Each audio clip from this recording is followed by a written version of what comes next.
The following is a House of Hoot production.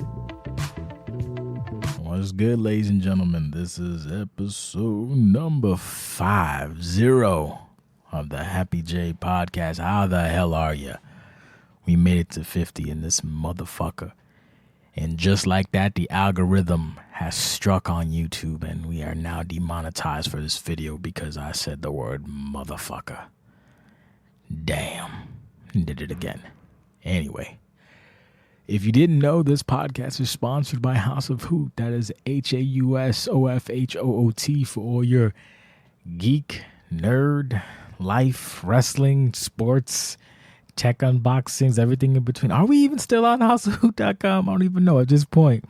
Just go to YouTube and, since there's a giant YouTube link, you're going to have to, just type House of Hoot YouTube and then you'll get the actual content.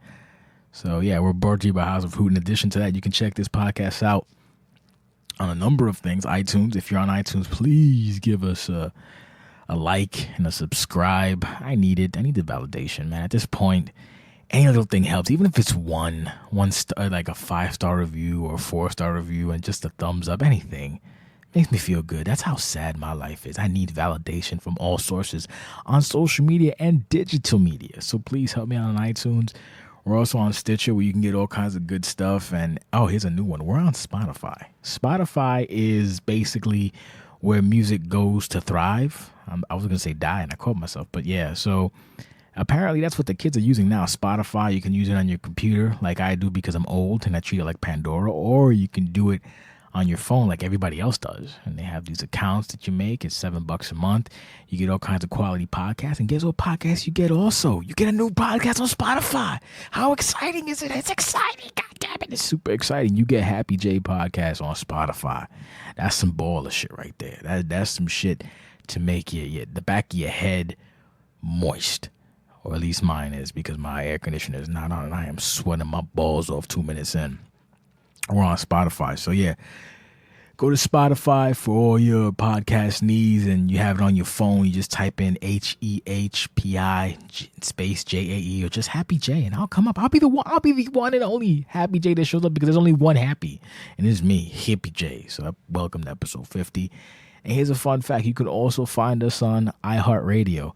I don't know. Maybe you want to get Ryan Seacrest on in the morning and you just flip over to me with the authenticity, the realness, and you have the best of both worlds. You can check us out on iHeartRadio.com. And now let's start the show. This is where music will play, so I'll just there you go. There's some music for you. So episode 50 was recorded maybe a week and a half, 2 weeks ago, and it consisted of a worthwhile conversation between myself and the owner of House of Hoot, Dan O'Reilly, basically getting to the crux of our miscommunication or just our issues in general. I think we made a lot of progress personally, professionally, if you want to use that term professionally. Is that a mosquito? I don't know. Anyway, so it didn't air for different reasons. First of all, it kind of went sideways because it was a lot of yelling, like a lot. And I know people enjoy that, but what are you going to do? But on top of that, it was kind of like a weird nothing episode. Not nothing, but, because everything you do is, here's something with me. Everything I do, I have imposter syndrome to begin with. I don't feel qualified to do anything at all. I don't know what it is. This is something that's encompassed my life since I was a wee lad. I just never feel like I'm qualified for nothing. And the thing is, it might have come down to pivotal moments, maybe in child development, but it's not the fault of my parents because my parents, when they were both around, were very supportive of my endeavors. But unfortunately, my endeavors usually tended to be leave me alone. So I never really wanted to do anything. Whenever I was pushed to do anything competitive, I shied away from it. They didn't push. And I don't know, maybe in retrospect, it might have been a good idea to push someone like me, because then if I were to get, even defeat, because I've taken mad L's, but when it comes to sports, you want to win. And back then, when I was a child, because it was a long time ago, because I'm an old son of a bitch, to win is important. And I think that maybe if I won in my youth, I would have more confidence, or not even confidence, so to speak, but just more like vigor or whatever, just to know that you can win. That's not to say that I haven't caught any W's. It's just that I never feel it. And if ever I get any kind of compliments, I always have that imposter syndrome. I can never take a compliment at all. Like if someone compliments me, I think they're being disingenuous or I think they're making fun of me because my wiring is just bonkers. I don't know why. Maybe I should seek therapy. Maybe I should get professional help and not just the stuff you get on the internet. Talkspace.com. You never know. But yeah, so the point I was making is, and I almost lost my point, was basically on imposter syndrome. So going back to the whole issue with the episode, I think the episode was a lot of like nothing, but again, we'll have episode 50 and it'll probably be the same thing in my head, so it doesn't even matter. But the bottom line at the end of the day, that episode and some other episodes will be going on Patreon when that eventually is created, assuming there is demand for that content. If there is, cool. If not, it is what it is. At the end of the day, we're cutting off a lot of episodes. We're going from it's going to be episode 30 till now, so it's about 20 episodes. The other, anything from 1 to 30 is gone, or should be gone. You never know with these RSS feeds, brother. They tricky Ricky. So that's basically just to give people something that they want, or maybe just to protect me and mine, because I said a lot of shit in those 30 episodes that is not good for consumption. And you know what? I'll stand by it. That's the thing with me. My thing is, in this climate of outrage and social justice and how people can change and this, that, and the third. Look, I'm from New York. That's the first thing. Anything I'll say like here, I will say to someone in their face. And the thing is, when I'm saying it, I most of the time I won't say it to be offensive. It's say it to be usually be funny or just to be street. It's just the way it is, man. Like, the problem is nowadays people don't want to stand by their words. So me, I'm the type of person to be like, oh, did you say this in 2012? I'm like, yeah, suck my dick. I did. What you want? The fuck? Am I supposed to be sad because I said some shit? Fuck you. You know, words are, look at the context. Look at the nuance. If you don't want to do that, then I can't even meet you halfway, because because if I talk to you and the moment I speak to you, you're already like buzzing and in your feelings, we can't have a conversation because that you just looking to be upset. And I'm using this as a hypothetical person, but I've seen people like this. One of my friends, White Dan, not the one that you know, but the other one. He has a friend who's a nice lady, but she's very political, left-leaning. And the thing is, I would consider myself a left-leaning person, but I'm also very much to the right in the sense of certain things. So I'm very in the middle, but when you're in the middle, everybody hates you anyway. And the thing I say again, suck my dick. It's like I could be for things like, women's reproductive rights and thinking that Alabama is dumb as fuck for what the fuck they did. And I could also be for the Second Amendment having a GAT. You don't need a goddamn cannon. You don't need an AR-15. You don't need a freaking semi-automatic, guess they hold out super gun from fucking, a chain gun or whatever. But you should have the right to, put 2 pieces in a biscuit in a motherfucker if you have to. But then again, you say that to one person, you say it to this person, like, you can never just be you, and it's really annoying. So I say that to say this, that while I am a left-leaning person, this person is super duper duper duper duper far left.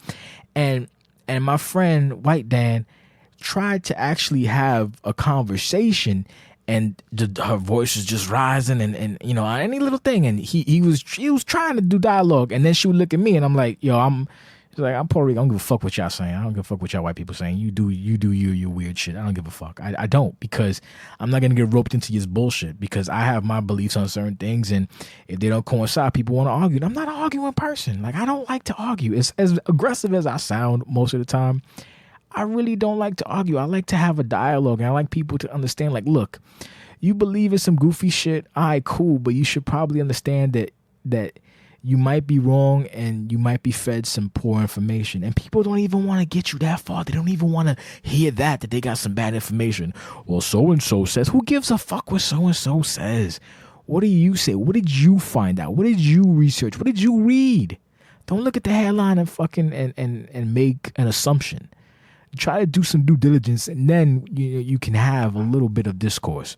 Yeah, so basically, when it boils down to it, that's why the episodes are only up to 30 to now, because you never know, man. People just want to start fights, and I don't want to start no fight with nobody. I don't like it or appreciate it, because we can't get nothing done when we fight. We got to work together somewhat to to make some kind of headway, work together, and try to work through things. And in the guise of working through things, there's a couple things that happened during the week that are a little bit touchy or interesting or just kind of screwed up. Social media is a motherfucker. I am, as I said previously, I'm an older person. So my experience with social media, I've seen it grow to what it is. And I've been the Luddite to the point where things don't, like I was part of MySpace, right? The MySpace era. And I use MySpace, but the internet was still kind of wild. So it wasn't that big of a deal. Like I think I had like 1,000 friends or 2,000 friends on MySpace. And you had your custom music. And that is what it is. And then MySpace went away. And then you had Facebook. I didn't mess with Facebook for the longest time. I didn't mess with Twitter for the longest time. I had a Twitter in 2000, I believe 7, but I never used it because, like, why? That concept of talking to strangers, especially with someone who suffers from anxiety, is different. Because here's a fun fact: the way I am here on the podcast, for people who know me on the web or whatever, is the same way that I am in person for the most part. We're very not reserved, but like I don't want to be a part of nothing. I don't want to be a part of this community. I don't want to, just leave me alone, man. Leave me alone. So, and I'm like that because from my age and from how I was brought up, you know, my dad said, don't say something that you don't expect to get slapped in the goddamn face. My dad also says sometimes you gotta shoot a motherfucker in the belly, but that's a story for another day. Maybe later on today, as a matter of fact. But the point is that I try, and I've been saying this for a minute, keep the same energy. Because you have to. Like, you'll run into people who, they're very rah. And this is something I actually told Dan, our owner Dan, that he's very rah online, but in person, he was a total sweetheart when we met in April during, the wrestling season for WrestleMania and Ring of Honor, New Japan, NXT, yada. So we tried to, make some way with that. So I say that to the point that me personally, I'm the same way because that's how I was brought up. Like, I don't try, even on the internet, I don't try to say something that I wouldn't say personally. Like, if I call someone a stupid motherfucker, I'm going to tell them they're a stupid motherfucker if I see them in front of me. Because if you're doing something that's dumb as fuck, then you gotta know, you have to be made aware, you have to be brought to the present, you have to be held accountable for the stupid motherfucking shit you said, period. Because that's how it has to be. You have to know that when you say something dumb, you fucked up and you need to go, shit, my bad, that's my fault, my fault. Now, you can say that to me like, oh, what about when you, and that's the thing, I'll say you suck my dick, but when it comes to me, I think it's a little bit different because I'm somewhat self-aware, and I hate using lots of I's. Cause see that thing too. A lot of people use I, me. Whenever this is a habit that I have too. If ever there's a conversation for some stupid ass reason, I'll come in and say something, but I always put I in front of it or me. Like I want to relate. You don't have to relate to every conversation. You can just listen and maybe provide some feedback. But that's how a conversation goes. Whenever someone just wants to chime in, oh well, I did. Shut the fuck up. I gotta tell myself sometimes I do that. It's a bad habit that I do, but. What I'm trying to say is I'm better than y'all, at least in the sense that I'm self-aware enough to know my shortcomings. And that's the funny thing. A lot of people on social media lack self-awareness, and it's scary. It's weird. It's strange that this happens on social media. So here's a really good, not a really good, but a sad case. There's a YouTuber who passed away. He took his own life by the name of Etika. Now, this happened last week or the week prior. I'm not 100% sure. I think June 20-something, around that time. He had a video where he spoke about, apologizing for all the stuff he did. And people took it as, oh, this is a suicide video, this, that, and the third. And, of course, the internet, you go on YouTube and you type his name, Etika, and you get a bunch of stuff. But this was prior to him taking his own life. So this happened. He's a New Yorker from Brooklyn, and sure enough, couple days later, that he winds up, it was that he actually passed away. So in my head, here we go with the eyes. I'm like, I kind of want to talk about this stuff, but I don't think it's respectful because the young man recently passed. This is fucked up. and I don't know much about the young man. So immediately, just out of curiosity, I checked out like the Twitter stuff, and lo and behold, the first fucking, like, it was posted by the NYPD. The first fucking reply on this thing about this young man, taking his own life, or rather his body being found, whatever you want to call it, was somebody saying my struggles with depression and da da da da. Like the first fucking, like, no, dude, are you like for real? And as such, that person got browbeat and then they deleted their post. And then the same day, like a few minutes later, you just typed the young man's name into YouTube, and you got a guy live streaming about it, and he's live streaming it, but he's there, and there's fans of this young man, and they're going at him a little bit, and then he basically is like, look guys, my thing isn't news, whatever. And he's literally explaining why he's doing it, but he's doing it in this weird, disingenuous way. And then he has the fucking audacity to plug his Patreon, like, and I do this 24/7. This is my job, and I, whatever I get support from Patreon, and the Patreon link shows up, and it just is. I wish I was more intelligent to have the words to specify what that kind of person is, but it's a very vulture mentality. So that's the other thing. And then as you go, and it's just so many different people are bringing him up, and then they're saying, "Oh, but me." And I might even do the same thing right now, but it's really not intentionally. They'll say, "Oh, my battles with depression, my battle." It doesn't matter what the fuck. No, it's not about you.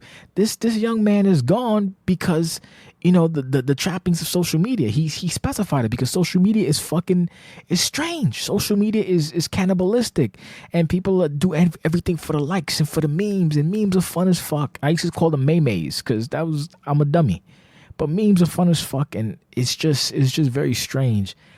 Actually, I shouldn't even say it's strange. I should just say it is what is expected. It's just a very carnivorous, cannibalistic way that social media is nowadays. People will do anything for quote unquote the clout. That's the thing now, clout chases. There's so many people out there for clout. And it's a weird thing. Like I wish I knew who said it. I think it was a couple rappers or SoundCloud rappers who talked about clout.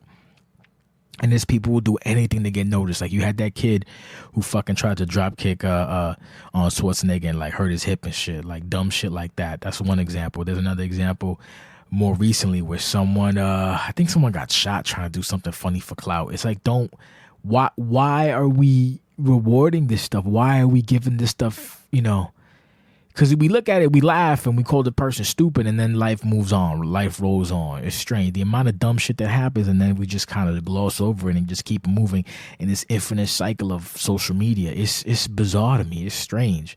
Like, I didn't even know what the fuck TikTok was until, like, maybe Tuesday. Last Tuesday. What the fuck is a TikTok? But apparently it's a singing thing. But back to the topic. I just really didn't like the predatory nature of how the passing of Etika was handled by a lot of these people who would assume, like, well, no, there was some who actually who did it the right way, I guess, and they spoke about it. They didn't really interject themselves, but they spoke about the person and his what he brought to the communities, I guess, and the Joy-Con boys. So shout out to the Joy-Con. Is it Joy-Con kids or Joy-Con boys? I don't know. I apologize if I butchered that. But he gave, that YouTuber gave credence to those people, the fans, and he spoke about it in a reasonable, measured way. And shout out to him. I wish I knew his name, but you know how it is.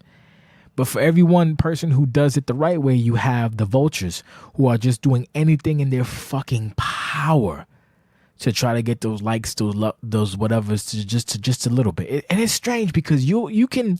Here's the fucked up thing about social media: you can be out there since day one, grinding, doing what you're supposed to do, your P's and your Q's, and you get nothing because life isn't fair. You just gotta, people say, put in the work, do the work. You gotta do the work. You gotta get on the grind. You gotta be hungry. Da da da da. They say that. But then you do that, and you're not guaranteed anything. Which is, it's not to say that that's wrong or right, but that's just how it is. You can do that. You can bust your ass for like 5 fucking years and get nothing. You could bust your ass on your page, on your Twitter, on your socials, and have like 100 people. You can have like 50, like us, like House of Hoot, you can have 50 subscribers. And actually, we can get 50 now if you hit subscribe. That'd be cool right now. But, nothing. And then you can have someone show up and do something dumb, or you have someone show up and just do something just left field. And like, I was trying to snap my fingers, but I got arthritis. There you go. Boom. And overnight, they are made, quote unquote, in the shade. Like once you get to the dance, you gotta hold up the end of the bargain. So the way it works is once you get to the dance, you do what you got to do, and then you kind of stay there. But then there's people who get caught up in that, and then you have the whole networking aspect. It's just strange. But the point I'm making regarding this is that social media can be good at this point in time. Never in my life would I imagine that a little device that you hold in your hand to sometimes call people. It's a phone, but we don't use it as a phone. We use it for everything else. That this tiny little device is essentially a supercomputer that gives us information to all facets of things and manners.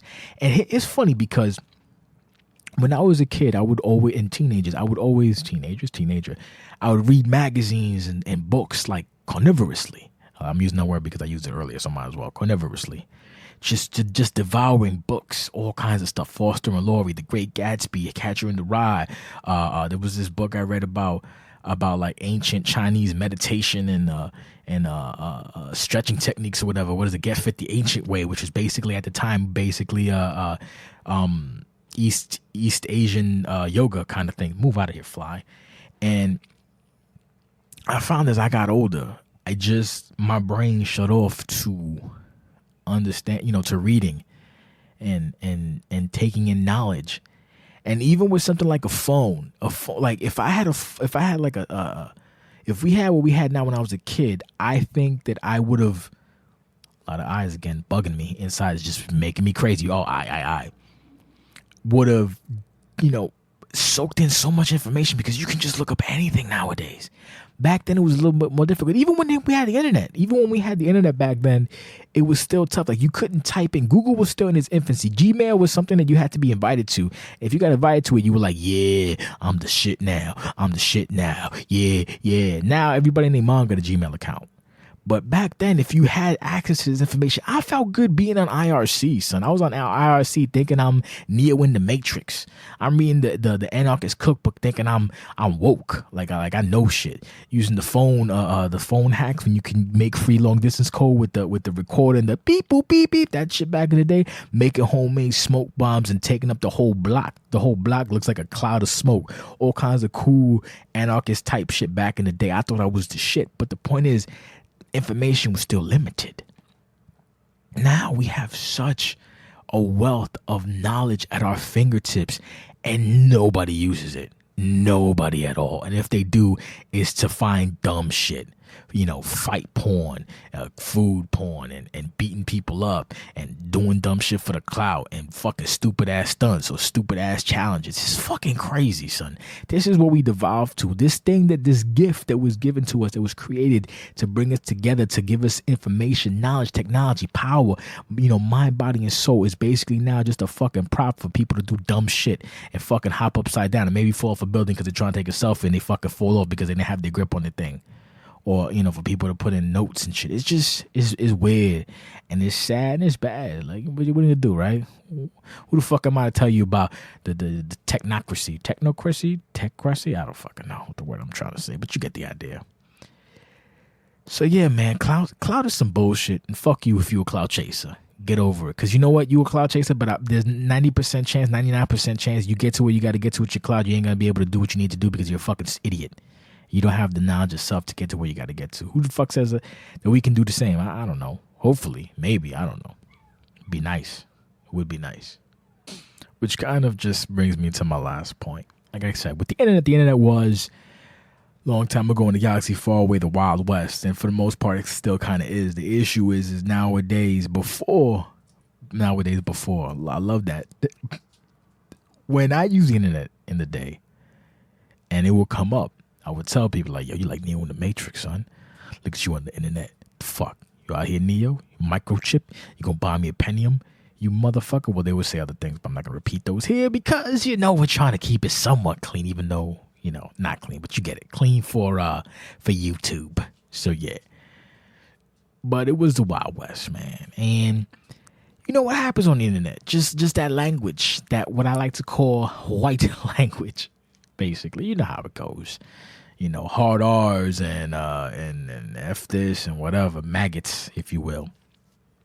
So the issue comes when now that the internet is for everybody, or there's everybody on the internet, from your grandmother to your son to like 4-year-old, everybody's on the internet now. Not before it was a special thing. Not special, but a specific type of person was on the internet. Very rarely would you have, you know, other people away from that demographic, but now the internet is everyone, as I said. So the problem is the internet really hasn't changed all that much, because the same mentality is there, but there's just a bigger audience. And by big audience, I mean there's people who, you know, for better or worse, are now part of that community, the internet as a whole. Which brings me to a game actually called Mordhau, which is basically a modification of the Chivalry wanted to becoming its own game. So you got Mordhau, which is a medieval sword fighting game based in medieval times. So you know what that means. Lots of white NPCs and players. The game blew up in popularity. People are excited to play it. People enjoy the site. The problem comes that most of the community are just basically, you know, those white people, or as I call them, cacks, or mayonnaise monsters, mayhems, those people. You know the people I'm talking about, the ones that when you join a TeamSpeak server, dated, or Ventrilo server, dated, or any kind of server in between on the voice chat, they go, there's a black person here. Great, thanks for sharing that, you fucking asshole. Those type of motherfuckers. So the issue is this game is being, the majority of this community is those type of people, the cacks, the mayonnaise mayhems. And the problem, well, one of the problems is that the people who run the game, or the developers, don't really care. On the forum, there's a post that says, a post from like years ago still, that says, post your GGAs. So that's a play on the words, because that's what the white people do. They always got to fucking play on the words. So here's a side rant. Why the fuck does middle America, the suburbans, the white folks, those type of white folks, not all of them, but some of them, why the fuck do they take the culture, right? The words, the phrasing, the breads, everything in between, and then they still pop shit about everybody else? I don't understand that. For example, in the hood, we never said dude or tubular, none of that bullshit, rad, none of that shit ever. You say that, you get punched in the face. Like, what the fuck wrong with you? Get out of here with that stupid shit. But, concurrently, you would have kids from the suburbs saying fat and dope and fresh and all other goofy shit. And over time, we mixed together. You had, minorities rocking skateboards and shit, because that was the thing. Back in the day, if you was a black kid wearing a Thrasher shirt, you got thrashed, period. In the hood, so to speak, because the hood is ignorant as fuck. Just saying. But over time, we kind of integrated, so we mixed and matched. But I just find it really weird that they could take the cultures and the vernaculars and all this shit, but still pop garbage. I mean, you would think that if you're taking that much, you would, have a little bit of respect, but of course not. And I find it with these kind of medieval games, it's medieval games and it's grand strategy games. For some strange reason, now I lost it, because some of you are like, what are you talking about games? They have games that are called grand strategy, or 4X, which is like, oh shit, 4X. What the hell is the X? Exploration, exploitation, expansion, and I don't know. It's a bunch of, basically it's turn-based giant games, look like Crusader Kings. You have a lot of options. It's turn-based and it's very micromanagey, and a lot of them are history-based games. So you have games like Europa Universalis, Iron Hearts, I believe it's called, or Steel Hearts, Iron Cross, I don't know, something like that. World War II stuff. This is real popular with them people, World War II. And what you find is that you have the most toxic and the most racist people in these fucking games. And I'm trying to figure out why. My guess is that, to play a 4X game, you kind of got to be, I wouldn't say intelligent, but you kind of gotta know some shit. And then on top of that, the purpose of a 4X game is basically you have to conquer, and you have to be smart, you have to be strategic. So nine times out of ten, these kind of people always have like that kind of big ego or whatever, And then those kind of people just tend to be these kind of games, and they're always the vocal, toxic, nasty, racist majority. It never fucking fails. You can look it up. You can look up discourse for, I believe it's Iron Hearts or some shit like that, and it got shut down because these motherfuckers are racist. Hitler this, Nazi that, da da da da. You know, making legitimately racist mods as opposed to historically accurate, just racist shit. Just that's how they roll for some strange reason. That's what the fuck they love to do for some strange reason, because I guess their lives are that fucking empty that they can't walk outside and not get smacked in the fucking face. But who says what? So anyway, back to Mordhau, and then we'll wrap it up. So essentially, it's, you know, there's some things about players wanting diversity in the sense when you have an NPC. So when you make your character, they, you know, they want, you know, Middle Eastern and women and black and da da da da. For a game like Mordhau, I don't really, it doesn't matter. It's a multiplayer game, so why not? I don't see the big fucking issue. Like, it's not that I want to play as myself, but I wouldn't fucking mind if I want to play something else, you know, whatever. It's not a big deal to me, especially when developers went on to say that it's basically, you know, easy as a switch. So basically, there's something that on the story that I was reading that I want to point out. It was a really good bit that some guy added. So let me just find it real quick. So basically, the guy reached out to the person who did the article from PC Gamer, and he wrote, he has more than 100 hours played under his belt for Mordhau, and he wrote, and I quote, "We white people just can't have anything to ourselves, can we? ? Now we can't even play our fucking video games in peace without some nog like yourself screaming bloody murder over the lack of negroids." End quote. The user's still active in the game. You can find them. Well, as the article says, you can find them 5 minutes, just like many others. It's the fuck I'm saying. Like, for real? Like, the game was made for you, white man. That's what it was. It was made for you, white man, so you can just fucking play your medieval times. Why don't you, how about this? How about you have a sword forged for you? How about you have your mom or your dad or maybe yourself forge a sword for you, right? And then you fucking sit on it and turn yourself into a popsicle, you fucking idiot. It's the shit I'm talking about. Like, that white guy energy. Fucking never fails, son. Never fucking fails. We can't have anything for ourselves. Oh, well, shut the fuck up. No one really, I don't understand the big deal. I really don't. But yeah, this is what happens when, you know, there's a popular game and it's in medieval times or it's a grand strategy game. This is the kind of people you will get 9 out of 10. You always get a fucking goofy ass mayonnaise motherfucker running his goddamn mouth for some bullshit. Just like that. Many more like him. So fuck you. Speaking of, I was actually going to pick up Mordhau, but because it went retail, it's not no longer on sale on the Steam store. It's like $30. I'm not paying $30 to deal with a bunch of fucking weird ass white people talking shit. I can do that by going to the city myself. Fuck that. Speaking of Steam sales suck recently because of the whole thing with refunds. And that's about it. I'm done. I'm trying to enjoy Steam sales and I can't. Steam sales used to be fun, now they're garbage. And people like this are also garbage. So that's gonna do it for me with the Happy J podcast. Thank you for listening to episode 50. If you liked it, thumbs it up on YouTube and Instagram and Twitter and Spotify and iHeartRadio and Stitcher and all other bullshit. Support us. We need it. I need help. I need sandwiches. Dan ain't gonna pay me until I start making rent. So if I need cheese sandwiches, so help me out, all right? A brother need to eat. I'm fat. I'm getting skinny because I ain't eating. I need cheese sandwiches and food. All right, we're done. Have a wonderful night. God bless. This has been a presentation of the House of Hoot. For blogs, gaming, podcasts, and more, go to houseofhoot.com.